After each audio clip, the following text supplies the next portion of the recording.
आज का chapter polymer आसान चैप्टर है, इजी चैप्टर है।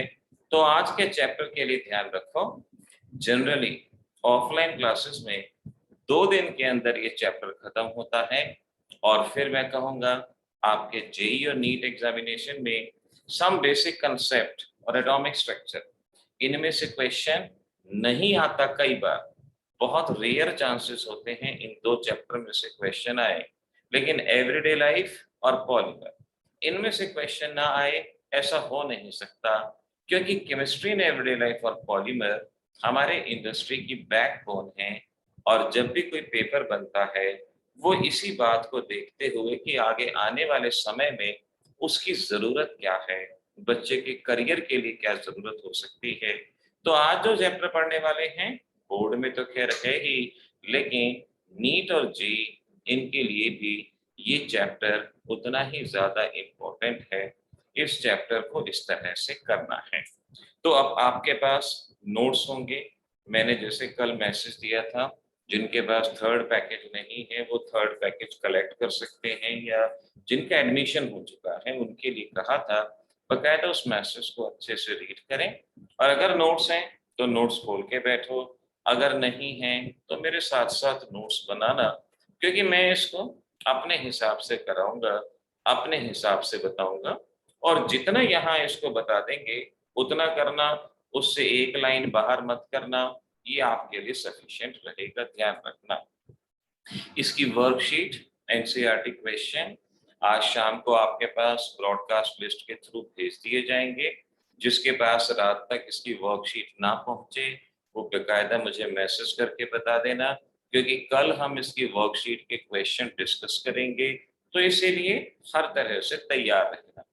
तो चैप्टर का नाम है पॉलीमर्स, छोटा सा नाम, सिंपल सा नाम, पॉलीमर, जिसका मीनिंग भी बहुत सिंपल सा है, मैनी पार्ट। जब कोई चीज बहुत सारे छोटे छोटे पार्ट से मिलकर बनी होती है। एक्चुअल में पॉलीमर शब्द प्लास्टिक से जनरेट हुआ, और प्लास्टिक एक लैटिन वर्ड है जिसका मतलब प्लास्टिकस। तो पॉलीमर शब्द एक लैटिन वर्ड प्लास्टिकस से मतलब इसका जनरेशन हुआ। और इसका मतलब हुआ करता था कि ऐसी कोई भी चीज जिसको मोल्ड किया जा सके, अलग अलग रूप में बदला जा सके। जैसे कि आप जानते हैं प्लास्टिक है, प्लास्टिक को आप अलग अलग रूप में बदल सकते हैं, अलग अलग फॉर्म में बदल सकते हैं। बहुत ध्यान से समझना, अगर आज और कल में ही आपने इसको समझ लिया, पढ़ लिया, ये याद हो जाएगा, सिलेबस का ये चैप्टर याद हो जाएगा। तो प्लास्टिकस का मतलब, प्लास्टिक का मतलब एक ऐसी चीज जिसको हम डिफरेंट शेप में मोल्ड कर सकते हैं, अलग अलग रूप में उसको बदल सकते हैं। अब आती है हमारी पहली डेफिनेशन, जिसे पॉलीमर के नाम से पहचाना जाता है। सबसे पहले लिखना पॉलीमर। पॉलीमर आप लोअर क्लासेस से पढ़ते हैं कि एक ऐसा मॉलिक्यूल जो छोटे छोटे छोटे छोटे मॉलिक्यूल के कंबाइन होने से बनता है।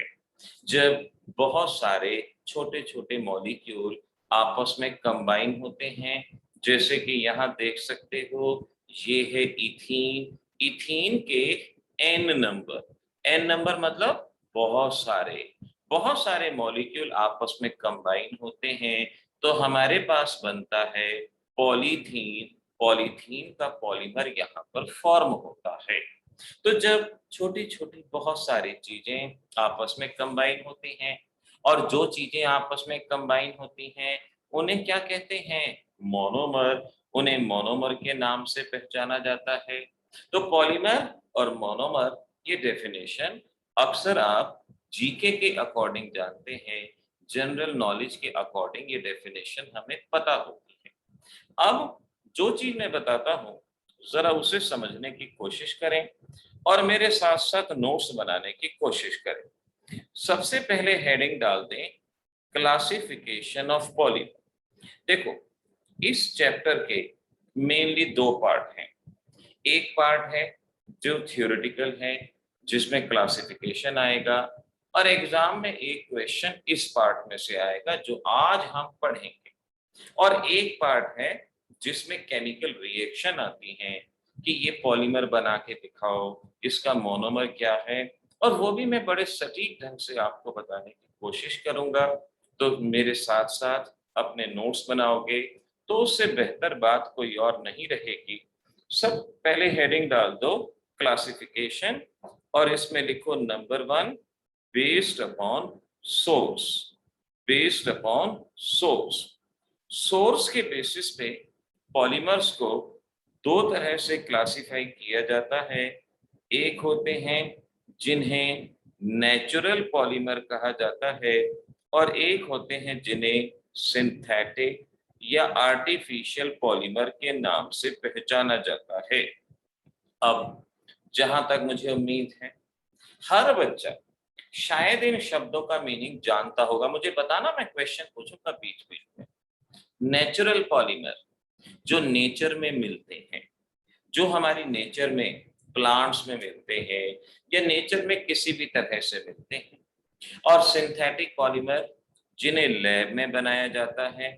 तो ये डेफिनेशन शॉर्ट में आप यहाँ पे लिख सकते हो, फाउंड इन नेचर और प्रेजेंट इन नेचर, ये नेचर में मिलते हैं।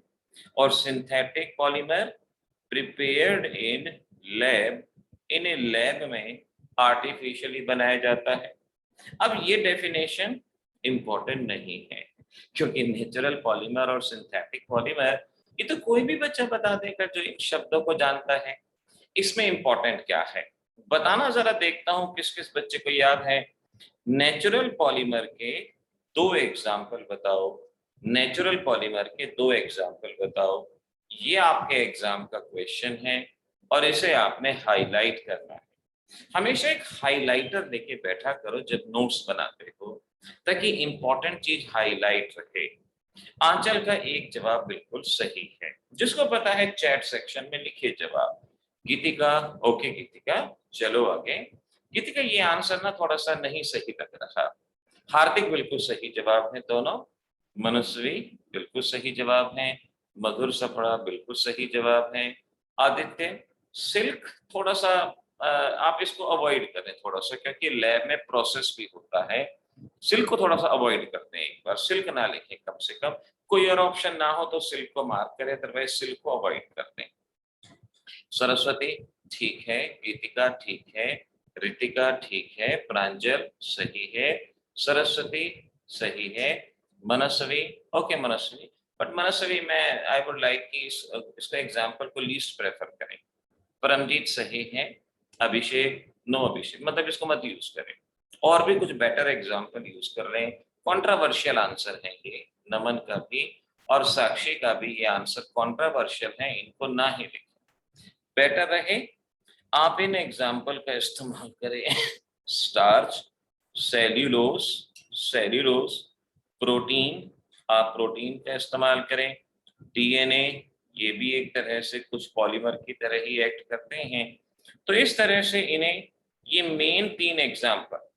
अब आप सिल्क और वूल जो बोल रहे हैं ना, ये आगे प्रोसेस्ड होते हैं, इंडस्ट्री में प्रोसेस्ड होते हैं। तो यहाँ पर फिर थोड़ा सा एक डाउट बना रहता है कि इसको लिखे ना लिखे। हाँ, नेचुरल रबर लिख सकते हैं जो प्लांट से मिलती है, नेचुरल रबर, बट वो भी लिक्विड फॉर्म में मिलती है, फिर उसको भी आगे प्रोसेस करना पड़ता है। तो इधर उधर के एग्जाम्पल ना लिखें, जो बेस्ट एग्जाम्पल है बस वही लिखें। ये तीन एग्जाम्पल मैंने कहे, कभी भी नेचुरल पॉलीमर आता है तो इन तीनों एग्जाम्पल को ध्यान रखें। आपके एग्जाम में क्वेश्चन पूछते हैं ह्यूमंस के अंदर कौन सा पॉलीमर, प्रोटीन, जवाब लिखते प्रोटीन, थर्ड नंबर पे प्रोटीन लिखा है। आप ह्यूमंस के अंदर प्रोटीन लिख सकते हैं, वो जवाब बड़ी आसानी से। प्लांट्स में स्टार्च मिलता है, सेलुलोज मिलता है।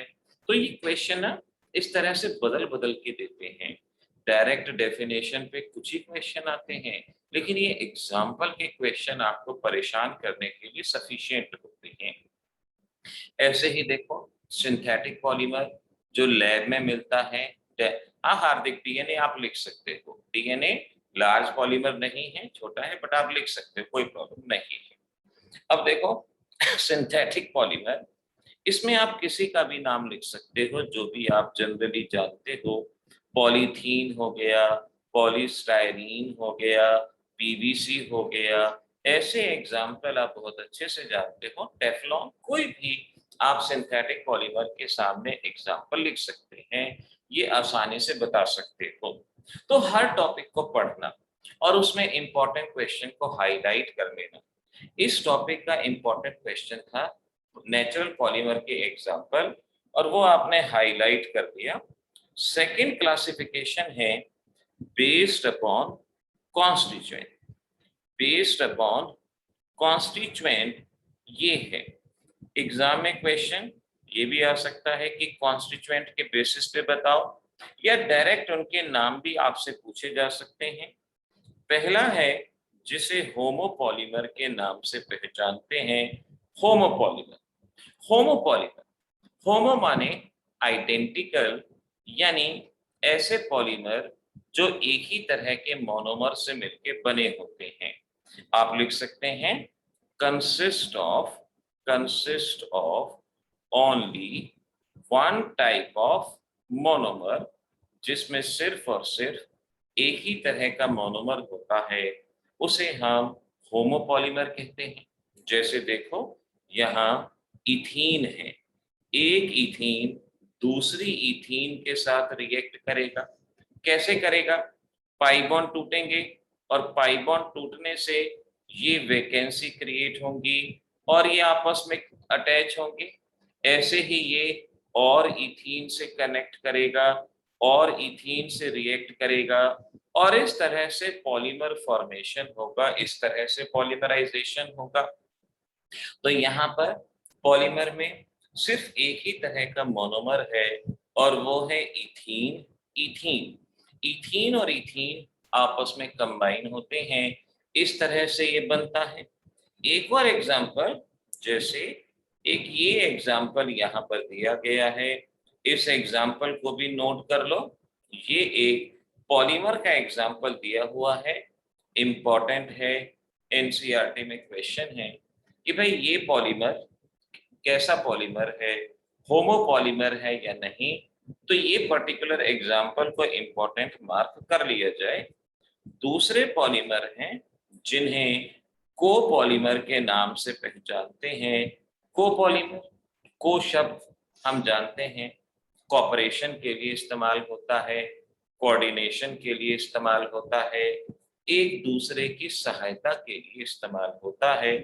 तो हम कहेंगे consist of more than one monomer, जहां पर more than one type of monomer.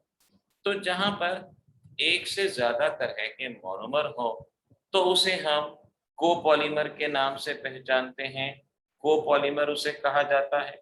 तो इस तरह से इनके क्लासिफिकेशन को याद रखना। जैसे एक एग्जांपल देता हूं और ये एग्जांपल आगे तक काम आएगा बच्चों। ये है आपके पास एक कंपाउंड, इस कंपाउंड का नाम है एडिपिक एसिड। इसे हम, इसको देखो मैं ना बहुत सिलेक्टेड एग्जांपल ले रहा हूं, आपको इन सिलेक्टेड एग्जांपल को ही याद रखना है।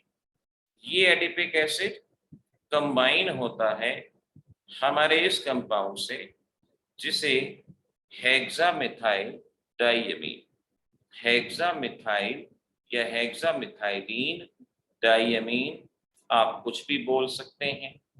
अब होता क्या है कि एक एडिपिक एसिड और एक हेक्सामिथाइलिन डाइअमीन ये आपस में रिएक्ट करते हैं, यहाँ से वाटर बाहर निकलता है, ये OH साथ वाले मॉलिक्यूल से, यहाँ से H साथ वाले मॉलिक्यूल के साथ। अभी मैकेनिज्म बताएंगे कि आखिर कैसे होता है। अभी तो मैं जो रिएक्शन बता रहा हूँ बस उसे आप नोट करते जाओ और उसी को अभी समझते जाओ। जैसे जैसे आगे बढ़ेंगे चीजें अपने आप याद होंगी। तो यहाँ पर देखो हमने ये पॉलीमर बनाया और इस पॉलीमर में याद रखना है ये पॉलीमर दो तरह के मोनोमर से मिलकर बना है। एक है एडिपिक एसिड और एक है हेक्सामिथाइलिन डाइअमीन, दो तरह के मोनोमर से मिलकर बना है। अगर कोई पॉलीमर दो डिफरेंट टाइप के मोनोमर से मिलकर बनता है उसे कोपॉलीमर के नाम से पहचाना जाएगा। अब यहाँ एक चीज देखो, आपके पास एडिपिक एसिड। एडिपिक एसिड में कितने कार्बन हैं? 6 कार्बन। एक कार्बोक्सिलिक एसिड लेफ्ट साइड, एक carboxylic acid right hand side, बीच में 4 CH। 6 कार्बन पहले रिएक्टेंट में, 6 कार्बन दूसरे रिएक्टेंट में। और ये कंपाउंड 2 जगह एक साथ बना था। ये न्यूयॉर्क में बनाया गया, न्यूयॉर्क को शॉर्ट में NY कहते हैं, और लंदन में बनाया गया तो इसे नायलॉन कहा जाता है। नायलॉन, नायलॉन ध्यान रखना 2 शब्दों का मिक्सर है, न्यूयॉर्क एंड लंदन। और क्योंकि दोनों रिएक्टेंट में 6-6 कार्बन हैं, इसे नायलॉन 66 के नाम से पहचाना जाता है। 66 नहीं कहना, 66 कहना। इसे नायलॉन 66 के नाम से पहचानते हैं। एग्जाम में क्वेश्चन आते हैं, नायलॉन 66 के मोनोमर के नाम बताओ। अब वो एकदम से तो याद होते नहीं हैं, जब बार बार लिखते हैं, प्रैक्टिस करते हैं तो याद होते हैं। तो यहाँ पर इसके मोनोमर के नाम हैं, एक है एडिपिक एसिड और एक है हेक्सामिथाइलिन डाइअमीन। हेक्सामिथाइल अमीन भी कह सकते हो, लेकिन बेटर नेम है हेक्सामिथाइलिन डाइअमीन। ये इसका बेटर नेम यहाँ पर कहलाया जाता है। ये बेटर नेम यहाँ पर याद रखना। इस तरीके से अभी साथ के साथ याद हो जाएगा। बेस्ड अपॉन सोर्स, नेचुरल और सिंथेटिक। नेचुरल के एग्जाम्पल बता दिए। Based upon constituent, homopolymer consist of only one type of monomer, जिसमें एक ही तरह का मोनोमर हो। जैसे इथीन और इथीन, ये आपस में कंबाइन होकर पॉलीथीन बनाते हैं, एक ही तरह का मोनोमर। कोपॉलीमर, कहा more than one type of monomer हो, इसे कोपॉलीमर कहा जाता है। एडिपिक एसिड, हेक्सामिथाइलिन डाइअमीन मिलके नायलॉन बनाते हैं। और नायलॉन के बारे में हम अच्छे से याद रखेंगे कि नायलॉन हमें 2 जगह पे मिला था। ये बात हम यहाँ पर अच्छे से याद रखेंगे, ये बात हमें अच्छे से यहाँ समझ में आए। अब चलो नेक्स्ट क्लासिफिकेशन, और नेक्स्ट क्लासिफिकेशन है based upon structure. Based upon structure, ये हमारा next classification based upon structure. और इसमें पहला है जिसे लीनियर पॉलीमर कहा जाता है। हर एक बच्चा नाम से समझ सकता है। पॉलीमेरिक चेन होती है, लीनियर चेन होती है। Monomer combines to give linear chain, combines to give linear chain of polymer, linear chain of polymer. For example, जैसे A A A, ये बहुत सारे मोनोमर आपस में कंबाइन हो जाएं, लीनियर चेन मिल जाए। आप इसको ऐसे भी शो कर सकते हो, ये पॉलीमर लीनियर चेन की फॉर्म में मिल रहा है। या और एग्जाम्पल में इथीन का एग्जाम्पल ले सकते हो कि बहुत सारे इथीन के मॉलिक्यूल आपस में कंबाइन होते हैं, पॉलीथीन बनाते हैं, और एक लीनियर स्ट्रक्चर होता है, यानी एक चेन की फॉर्म में प्रेजेंट होते हैं। तो जब कभी भी मोनोमर एक लीनियर चेन बनाते हैं तो उसे लीनियर पॉलीमर के नाम से पहचानते हैं, लीनियर पॉलीमर कहा जाता है। अब लीनियर पॉलीमर के बारे में 1-2 पॉइंट ध्यान रखना। दे possess high melting point, they possess high melting point due to high forces of attraction, high forces of attraction। ये आपसे क्वेश्चन पूछेंगे, 2 पॉलीमर दे देंगे और कहेंगे बताओ इनमें से मेल्टिंग पॉइंट किसका ज्यादा। तो जो लीनियर होगा अपने आप मालूम पड़ जाएगा, जैसे जैसे आगे पढ़ेंगे ना अपने आप मालूम पड़ेगा।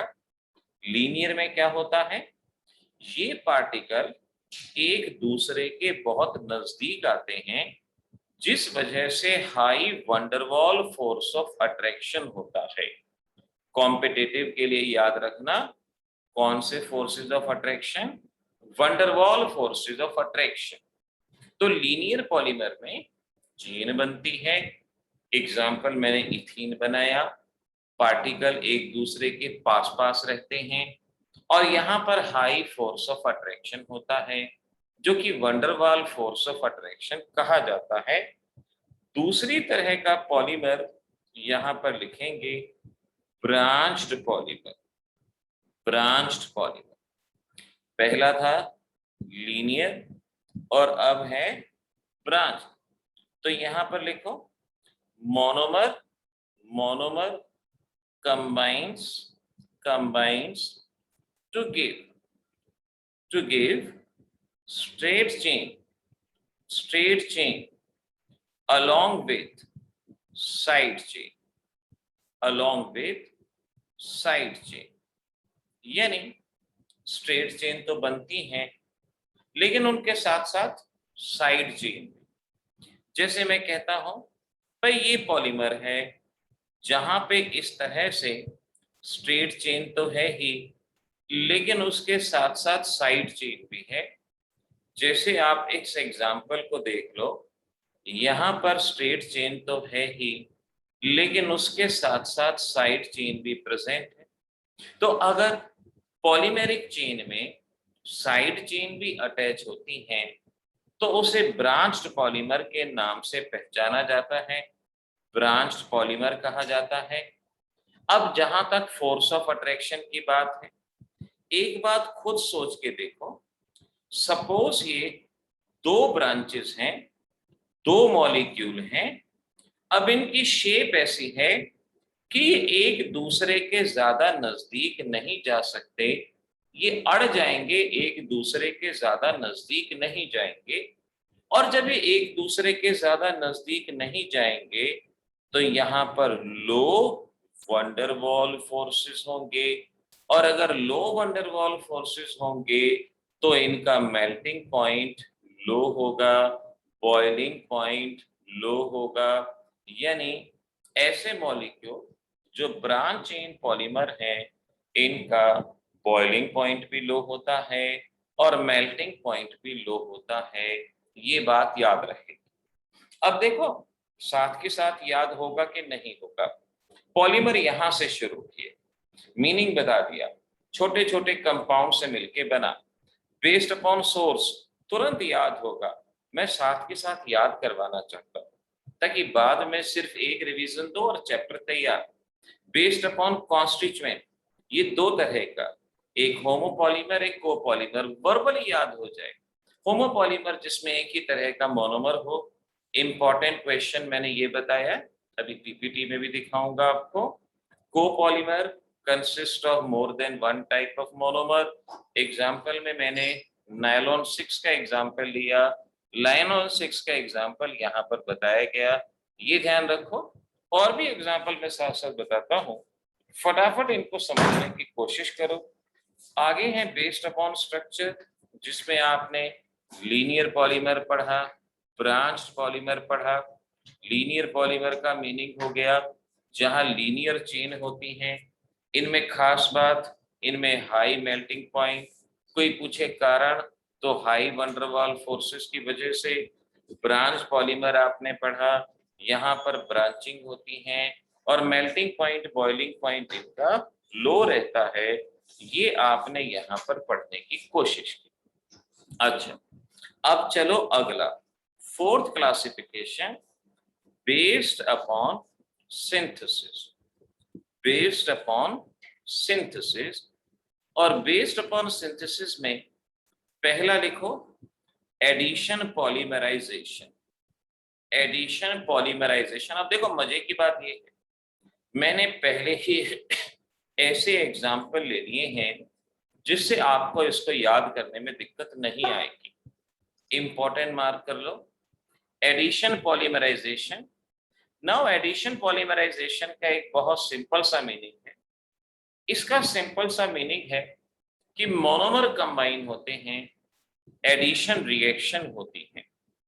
मोनोमर कंबाइंस, मेरे साथ साथ लिख लेना, combines by addition reaction, addition reaction without removal of any byproduct, any side product और एनी बाई प्रोडक्ट।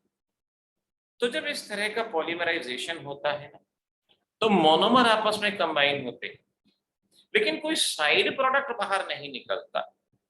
ऐसी रिएक्शन जहां मॉलिक्यूल आपस में कंबाइन हो, साइड प्रोडक्ट बाहर ना निकले, एडिशन कहते हैं। एग्जाम्पल देखो, जैसे मैंने ये एग्जाम्पल बताया था, शुरू से बता रहा हूं, फिर तीसरी बार बता रहा हूं। मैंने पहले ही कहा था सिलेक्टेड एग्जाम्पल ले रहा हूं, जिससे आपको ज्यादा एग्जाम्पल लर्न नहीं करने पड़ेंगे, मिनिमम एग्जाम्पल में बात बन जाएगी। पाई बॉन्ड टूटा, पाई बॉन्ड टूटा, ये इससे कनेक्ट होगा, ये नेबर से कनेक्ट होगा, ये नेबर से कनेक्ट होगा। तो हमारे पास इस तरह से पॉलीमराइजेशन होती है कि मोनोमर आपस में कंबाइन करते हैं, लेकिन कोई साइड प्रोडक्ट बाहर नहीं निकलता। अगर कोई साइड प्रोडक्ट बाहर नहीं निकलता तो उसे एडिशन पॉलीमराइजेशन कहते हैं। बहुत सारे एग्जाम्पल कल भी पढ़ोगे, लेकिन आज जो मैं कह रहा हूं सिर्फ इन्हीं एग्जाम्पल को याद रखो। दूसरा है, इसे कंडेंसेशन पॉलीमराइजेशन कहा जाता है। कंडेंसेशन पॉलीमराइजेशन, अब मीनिंग खुद ही समझ सकते हो, जो मैंने ऊपर बताया वहां से। क्या बताओगे शॉर्ट में क्या मीनिंग होता है? बताने की कोशिश करना। एडिशन तो बता दिया, कंडेंसेशन क्या होगा? कंडेंसेशन ऑर्गेनिक में छोटे लेवल से ही आप इस तरह के रिएक्शन को पढ़ते आते हो। कंडेंसेशन पॉलीमर अगर मैंने कहा तो इसका मीनिंग क्या होगा? कंडेंसेशन रिएक्शन, इनका मतलब, ठीक है मनुष्य, कंडेंसेशन का मतलब होता है जब दो रिएक्टेंट रिएक्ट करते हैं और कोई छोटा मॉलिक्यूल बाहर निकलता है। जब दो रिएक्टेंट रिएक्ट करते हैं, साइड प्रोडक्ट बनता है। नमन, बिल्कुल ठीक कहा बेटा। तो यहां पर आप लिख सकते हो, मैं ऊपर वाली डेफिनेशन को ही कॉपी पेस्ट कर देता हूं, जिससे आपको लगे कि हाँ भाई इसी डेफिनेशन से बात बन सकती है। With removal of side product, यानी मोनोमर आपस में कंबाइंस करते हैं with the removal of side product. जब वो आपस में कंबाइन करते हैं तो वहां पे साइड प्रोडक्ट बाहर निकलता है, इन ए कंडेंसेशन। और मैंने अभी अभी एग्जाम्पल कराया था। देखो, मैं एग्जाम्पल को कॉपी पेस्ट नहीं कर रहा, क्योंकि मैं बार बार लिख इसलिए रहा हूं ताकि आपको वो याद हो जाए, और अगर आप में से जो बच्चे नोट्स बना रहे हैं उन्हें भी वो चीज अच्छे से याद हो जाए। लिखते लिखते ही ये लर्न होगा। ये एग्जाम्पल मैंने अभी आपको बताया था। एन नंबर ऑफ मॉलिक्यूल ले लो, एन नंबर ऑफ मॉलिक्यूल ले लो। पॉलीमराइजेशन में एन नंबर शो किया जाता है। फिर क्या होगा, यहां से वोटर बाहर जाएगा, ये नेबर से, ये नेबर से, तो एन नंबर ऑफ वोटर बाहर जाएगा। और फिर इस तरह से यहाँ पर ये पॉलीमर में लेगा। याद है ना, क्या नाम बताया था इसका? अभी मैंने नाम बताया था, क्योंकि दो अलग अलग शहरों में इसको बनाया गया, और इस वजह से इसको नायलॉन न्यूयॉर्क लंदन 66 नहीं कहना, नायलॉन 66 के नाम से पहचानते हैं। तो यहाँ पर हमारे पास एक साइड प्रोडक्ट बाहर निकलता है, और साइड प्रोडक्ट बाहर निकलने की वजह से ही हम इन्हें कंडेंसेशन पॉलीमर, एग्जाम्पल आ जाएंगे एग्जाम में, रिएक्शन दे देंगे, कहेंगे पहचानो ये कौन सा पॉलीमराइजेशन का मेथड है, एडिशन है, कंडेंसेशन है। तो आप बड़ी आसानी से बता सकते हो, जहां साइड प्रोडक्ट बाहर ना निकले वो एडिशन, और जहां साइड प्रोडक्ट बाहर निकले वो कंडेंसेशन। हर बच्चे को अभी तक की बताई हुई चीजें, ऑर्गेनिक का चैप्टर है ये, ऑर्गेनिक जिसका फोबिया बच्चों के दिमाग में बैठता है। 2 दिन में केमिस्ट्री ने एवरीडे लाइफ एक चैप्टर खत्म किया, 1 दिन 2 दिन में पॉलीमर, और क्या चाहिए? इतनी आसानी से ये चैप्टर यहाँ खत्म हो रहे हैं। हमारा अगला क्लासिफिकेशन, अगला क्लासिफिकेशन, इसको पढ़ो, based on mode of combination, based on mode of combination। मेरे साथ साथ लिखते जरूर जाना, वरना चीजें दिमाग से गायब हो जाएंगी। लिखते जरूर जाना। पहला है जिसे चेन ग्रोथ पॉलीमर कहते हैं। अच्छा, अक्सर से क्या है ना, इनके नाम में ही डेफिनेशन का हिंट होता है। चेन ग्रोथ पॉलीमर, पहले डेफिनेशन लिखो फिर मैं आपको बताता हूं। In this type monomer unit undergo successive, ये शब्द इंपॉर्टेंट है, successive addition and form polymer. देखो इसका मतलब क्या हुआ। चेन ग्रोथ, चेन का बढ़ना। सक्सेसिव शब्द का मतलब होता है वन आफ्टर अनदर, एक के बाद एक के बाद एक के बाद एक। यानी जब मोनोमर एक के बाद एक के बाद एक के बाद एक आपस में कंबाइन हो, जैसे एक मोनोमर, दूसरा मोनोमर, तीसरा मोनोमर, चौथा मोनोमर, पांचवा, छठा, सातवां, एक के बाद एक सक्सेसिव एडिशन या successive polymerisation, one after another. ऐसे ही मैं कहूं, एक इथीन, दो इथीन आपस में कंबाइन हो जाएं, डाइमर बना दें, फिर ये आपस में एक और इथीन से कंबाइन हो। तो जब एक के बाद एक के बाद एक के बाद एक कंबाइन हो तो इन्हें कहते हैं चेन ग्रोथ पॉलीमर। इन्हें चेन ग्रोथ पॉलीमर के नाम से पहचाना जाएगा। एग्जाम्पल में आप पॉलीथीन लिख सकते हो, पॉलीप्रोपाइलीन लिख सकते हो। दो एग्जाम्पल जो सबसे आसान हो वो आपको याद करना। अच्छा, अभी मैं इसका ना मैकेनिज्म्स बताऊंगा। अभी ना एक एनसीईआरटी में से एक क्वेश्चन आया था, स्टेप्स ऑफ चेन ग्रोथ। अभी सिर्फ लिख लो, मैं आगे एक्सप्लेन करूंगा steps of chain growth polymerisation. आगे जब इसका मैकेनिज्म आएगा तो मैं बताऊंगा। अभी सिर्फ ना ये आंसर लिख लो। पहला लिखो चेन इनिशिएशन, शायद आपने ऐसे शब्द सुने हो। दूसरा स्टेप है चेन प्रोपेगेशन और तीसरा स्टेप है चेन टर्मिनेशन। यानी पहले पॉलीमराइजेशन शुरू होता है, उसे चेन इनिशिएशन कहा जाता है। फिर ये चेन बढ़ना शुरू होती है, उसे चेन प्रोपेगेशन, और फिर चेन रुक जाती है, चेन टर्मिनेशन। जैसे घरों में होता है ना, खाना जब बनता है, जब रात को भूख लगती है ना तो जबरदस्त लगती है, तो कई बार मम्मी ना भूख लगने का इंतजार करती है, फिर वो आटा मलना शुरू करती है, चेन इनिशिएशन। यानी भैया शुरुआत हो गई, अब काम हो जाएगा। फिर वो चपाती बनानी स्टार्ट करती हैं, प्रोपेगेशन, एक के बाद एक के बाद एक के बाद एक, फिर आप पचा जाते हो, टर्मिनेशन, खत्म हुआ। इसी तरह से चेन का शुरू होना, चेन का प्रोपेगेट करना और चेन का खत्म होना। अभी ये शब्द यहां पर याद रखना, इसको याद रखना। अगला होता है second classification, step growth. Important mark कर लेना बेटा इस क्लासिफिकेशन को, मैंने ऊपर मार्क नहीं लगाया, मैं भी लगा देता हूं।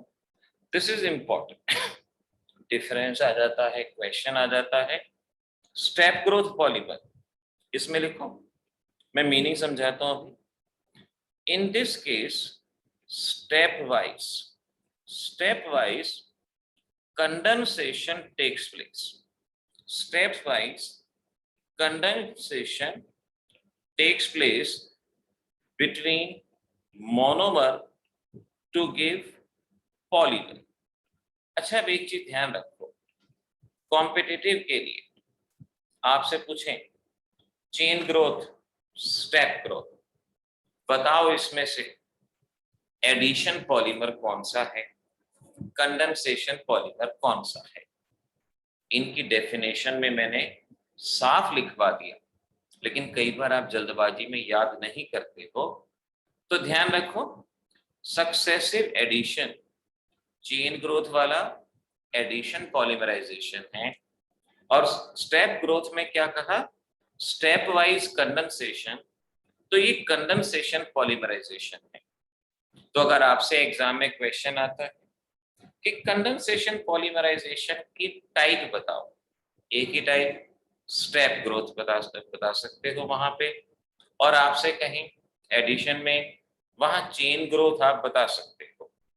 तो स्टेप ग्रोथ का मीनिंग क्या है, देखो स्टेप ग्रोथ का मतलब है कि जब ये पॉलीमराइजेशन होती है तो पहले दो मोनोमर कंबाइन करते हैं, डाइमर मिलता है, फिर दो डाइमर कंबाइन करते हैं, टेट्रामर मिलता है।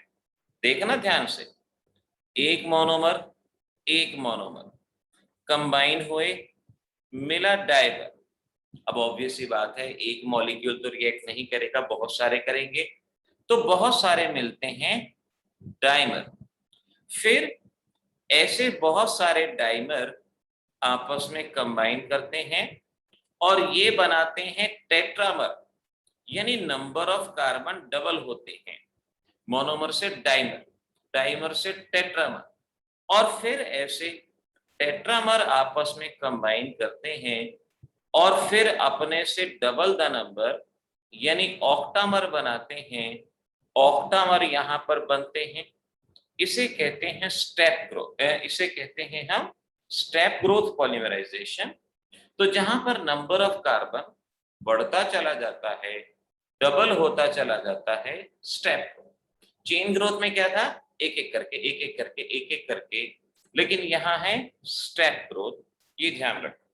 इसका कोई भी एग्जाम्पल अभी नहीं याद रखेंगे, अभी सिर्फ और सिर्फ steps for step growth polymerisation, ये आपको यहाँ पर याद रखना है, क्योंकि एनसीईआरटी से ये क्वेश्चन, अब एनसीईआरटी में पता नहीं कहाँ था कहाँ नहीं था, लेकिन कहा ये गया था कि एनसीईआरटी से क्वेश्चन लिया गया है, थ्योरी में से ये क्वेश्चन लिया गया। इसके स्टेप लिख लो। पहला स्टेप कंजम्पशन ऑफ मोनोमर, यानी मोनोमर कंज्यूम हुआ। फिर अगला step combination of small fragment, छोटे छोटे फ्रैगमेंट, एक ओलिगोमर। देखो क्या होता है ना, मोनोमर, डाइमर, पॉलीमर। तो मोनोमर और पॉलीमर के बीच के जो मॉलिक्यूल होते हैं उन्हें ओलिगोमर। आगे कार्बोहाइड्रेट में ओलिगोसैकेराइड पढ़ोगे, प्रोटीन में ओलिगोपेप्टाइड पढ़ोगे। तो भी ये मान लो कि ओलिगोमर का मतलब पॉलीमर और मोनोमर के बीच की स्टेट। तो ये मोनोमर आपस में कंबाइन करते हैं, छोटे छोटे टुकड़े बनाते हैं, डाइमर, टेट्रामर। ये आपस में कंबाइन करते हैं, ओलिगोमर बनाते हैं, और फिर combination of oligomer to give polymer. Oligomer आपस में कंबाइन करते हैं और ये फाइनल प्रोडक्ट पॉलीमर बनाते हैं टू गिव पॉलीमर। 3 स्टेप अगर बुक में देखेंगे ना, बहुत भयंकर भयंकर स्टेप दिए गए हैं, बहुत बड़े बड़े स्टेप दिए गए हैं, लेकिन यहाँ पर देख लो आसानी से हुआ। तो एक बार दोबारा से फटाफट रिवीजन, आपको रिवीजन करना है। तो पहला मैंने बताया नेचुरल, जो नेचर में मिलते हैं, एग्जाम्पल आपको बताए कौन कौन से हो सकते हैं। फिर मैंने आपको बताया सिंथेटिक पॉलीमर, जो लैब में बनाए जाते हैं, और उसके एग्जाम्पल भी आपने यहाँ याद कर लिए कि कौन कौन से होते हैं, पीवीसी, पॉलीमर वगैरह, ये सभी एग्जाम्पल आपने यहाँ पर याद किए। अगला मैंने कहा आपको बेस्ड अपॉन द स्ट्रक्चर, और स्ट्रक्चर के बेसिस पे आपको हमने बताए लीनियर होते हैं, क्रॉस लिंक होते हैं। अच्छा मैंने 2 ही बताए थे, जबकि 3 लेंगे, तीसरा लिख लेना, ऐड करना। लीनियर पॉलीमर स्ट्रेट चेन बनाते हैं, इन्हें लीनियर पॉलीमर कहते हैं। इनका मेल्टिंग पॉइंट, बॉइलिंग पॉइंट ज्यादा होता है। दूसरा बताया था मैंने ब्रांच चेन पॉलीमर, जहां पे ब्रांचिंग होती है, मेल्टिंग पॉइंट बॉइलिंग पॉइंट लो होता है, इन्हें ब्रांच कहते हैं। इसमें एक और ऐड कर लो, जल्दबाजी में रह गया, क्रॉस लिंक्ड पॉलीमर ऐड करो बेटा, और 3 dimensional network polymer. Cross linked polymer और 3 डायमेंशनल नेटवर्क, इनमें क्या होता है कि मोनोमेरिक चेन जब आपस में कंबाइन होती हैं तो इनमें क्रॉस लिंकिंग हो जाती है। आगे आप बेकेलाइट वगैरह का एग्जाम्पल पढ़ोगे, ये चेन आपस में क्रॉस लिंक्ड हो जाती है। Monomeric unit linked together to form 3 dimensional network, cross linking हो जाती है, तो इन्हें हम क्रॉस लिंक्ड पॉलीमर कहते हैं। ये ब्रिटल होते हैं क्योंकि इनमें फोर्स ऑफ अट्रैक्शन सबसे ज्यादा होता है, ब्रिटल होते हैं। एग्जाम्पल के तौर पे बेकेलाइट लिख लो, बेकेलाइट यहाँ एग्जाम्पल के तौर पे लिख लो। ऐसे ही देख सकते हो स्ट्रक्चर के हिसाब से, यहाँ इनमें क्रॉस लिंकिंग हो जाती है, तो इसे हम क्रॉस लिंक्ड पॉलीमर कहते हैं। अच्छा, जानते हो नेचुरल रबड़ होती है और एक वल्केनाइज्ड रबड़ होती है, दोनों में क्या फर्क होता है? नेचुरल रबड़ और वल्केनाइज्ड रबड़ में क्या फर्क होता है? नेचुरल रबड़ जो बनाते हैं ना, नेचुरल रबड़, ओके रचित, ये भी बात ठीक है। तो नेचुरल रबड़, पेड़ में से उन्होंने रबड़ का उसका मिल्क सा निकालते हैं, रबड़ बनाते हैं। वो रबड़ ना भुरभुरी होती है। भुरभुरी का मतलब रबड़ बनी, जरा सा हिला टूट जाएगी। वीक फोर्सेस ऑफ अट्रैक्शन, उनमें वीक फोर्सेस ऑफ अट्रैक्शन होते हैं। तो फिर उस नेचुरल रबड़ को सल्फर के साथ हीट करते हैं, इनमें वीक फोर्सेस ऑफ अट्रैक्शन होते हैं, तो इसे सल्फर के साथ हीट किया जाता है, जिस वजह से सल्फर की क्रॉस लिंकिंग बन जाती है। और सल्फर की क्रॉस लिंकिंग बनने की वजह से इनमें फोर्स ऑफ अट्रैक्शन बढ़ जाते हैं, इसकी टेंसाइल स्ट्रेंथ बढ़ जाती है। ये लेफ्ट हैंड साइड पे जो डायग्राम है, ये आप यहाँ पे देख सकते हो कि सल्फर सल्फर सल्फर की यहाँ पर लिंकिंग को बताया गया। तो अलग से नोट में लिख लो, अलग से नोट में लिख लो। हाँ मनस्वी, ये बेस्ड अपॉन स्ट्रक्चर की थर्ड टाइप है, जो मैंने वहां नहीं लिखवाई थी, यहाँ बता रहा हूं। ये बेस्ड अपॉन स्ट्रक्चर की थर्ड टाइप है, क्रॉस लिंक्ड पॉलीमर और 3 डायमेंशनल नेटवर्क पॉलीमर। इसमें एग्जाम्पल में फॉर्मेल्डिहाइड रेजिन कह सकते हो, या आप यहाँ पर बेकेलाइट एग्जाम्पल याद कर सकते हो, जो कि ज्यादा फेमस है। सिंथेटिक रबर, ये भी एक एग्जाम्पल रहेगा जहां पर सल्फर की क्रॉस लिंकिंग होती है। वल्कनाइज्ड रबर भी कह सकते हो। 4 एग्जाम्पल लिख लो, मैं दोबारा से बोलता हूँ। Formaldehyde resin, comma bakelite. Bakelite भी फॉर्मेल्डिहाइड रेजिन की ही एक टाइप है, आगे सीखोगे आप।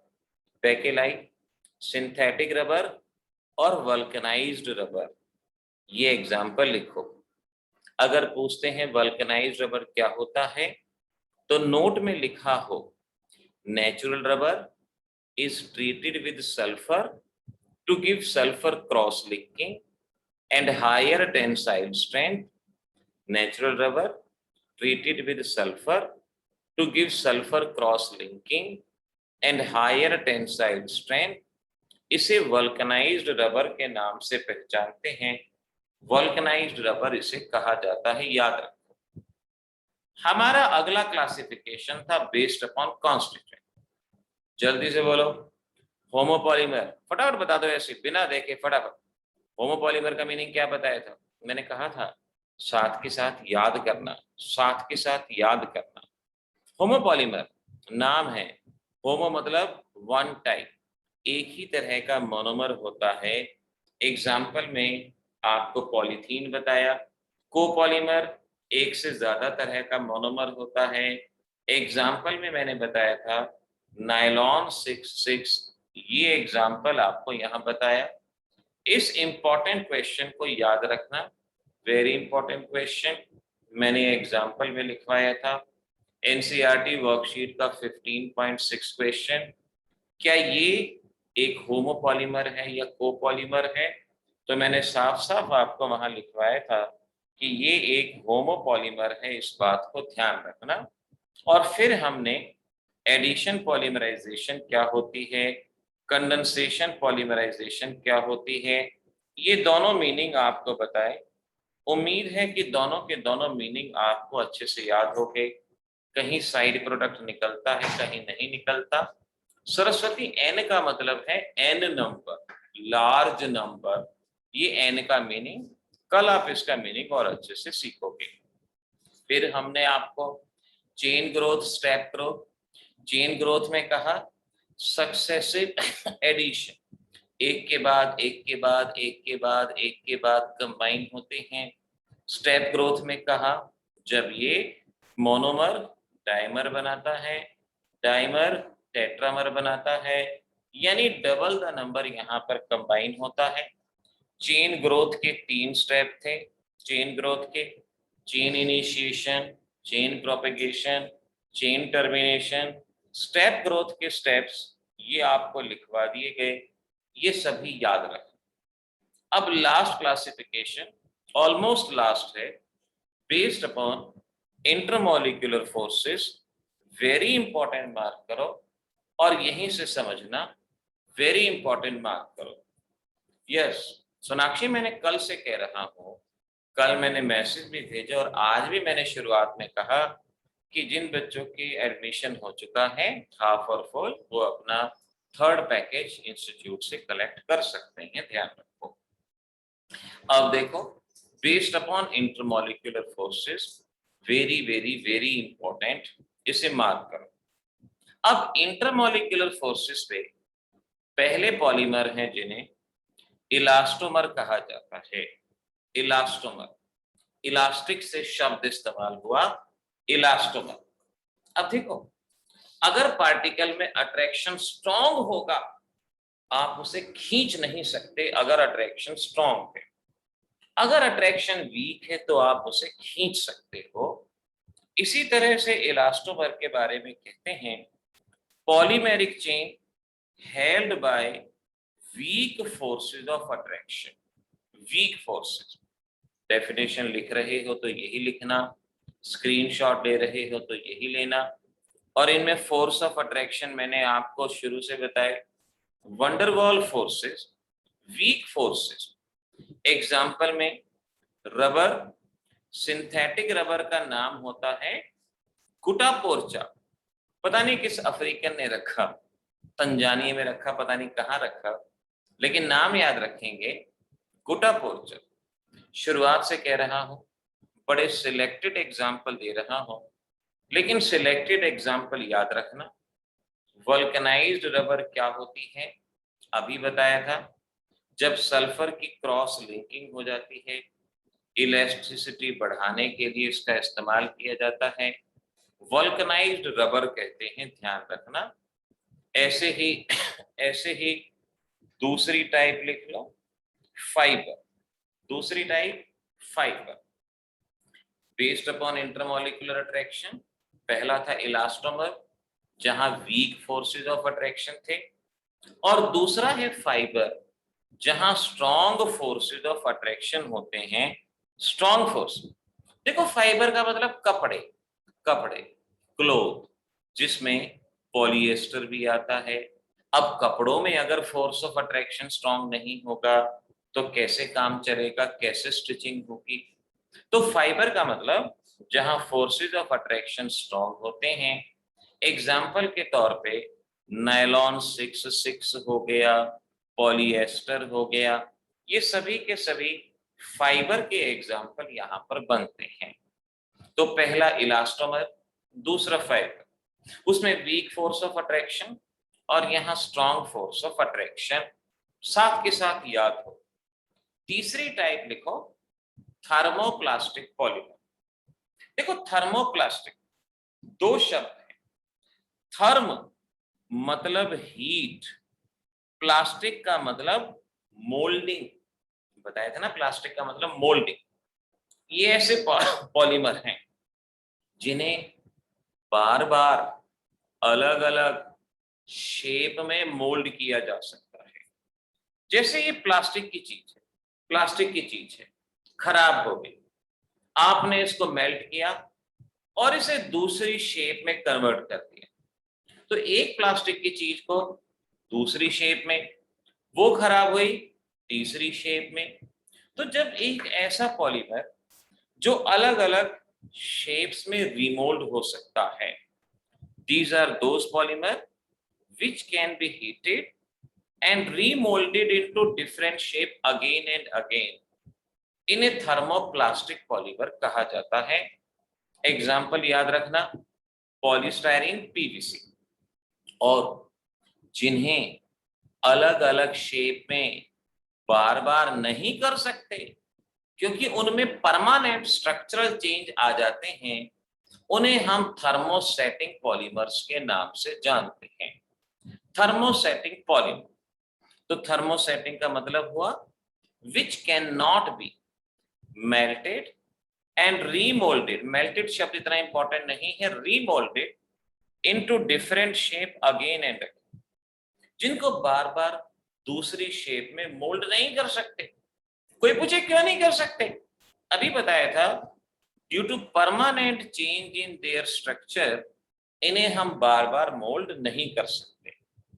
दोनों डेफिनेशन देखो, ध्यान रखो, पिछली शीट पे और उससे पिछली शीट, इन चारों में से एक डेफिनेशन एग्जाम में जरूर आती है।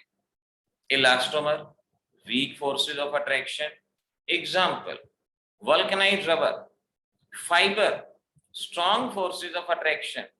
एग्जाम्पल तुरंत याद होगा, थर्मोप्लास्टिक जो एक से अलग शेप में बार बार मोल्ड किया जा सकता है, थर्मोसेटिक जिसे बार बार मोल्ड नहीं किया जा सकता क्योंकि वहां पे स्ट्रक्चरल चेंज आ जाते हैं।